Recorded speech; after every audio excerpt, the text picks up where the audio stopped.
দাদা বাইদেউসকল ৰাজ্য চৰকাৰৰ শিক্ষক কৰ্মচাৰীৰ লগতে পেঞ্চনাৰসকলৰ পুৰণা পেঞ্চন আঁচনিৰ বাহালৰ দাবী জনাইছে আৰু এই দাবী জনাইছে অসম শিক্ষক কৰ্মচাৰী সমন্বয় সমিতিয়ে।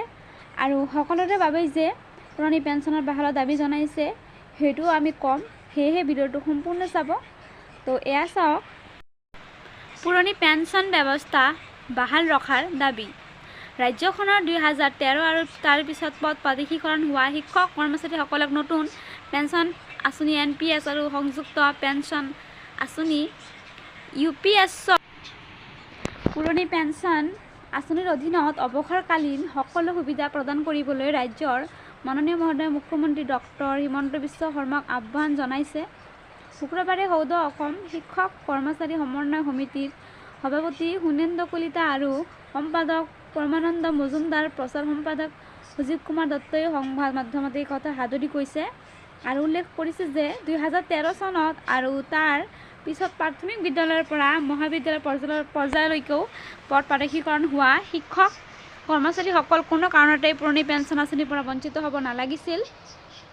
সেই অনুসৰি উল্লেখিত বিদ্যালয় আৰু শিক্ষক কৰ্মচাৰীসকল 2003 চনতেই 10 বছৰ অভিজ্ঞতা সম্পূৰ্ণ হৈছে। ইফালে অন্যান্য শিক্ষানুষ্ঠানসমূহতো লাভ কৰিছিল বিত্তীয় সাহায্য।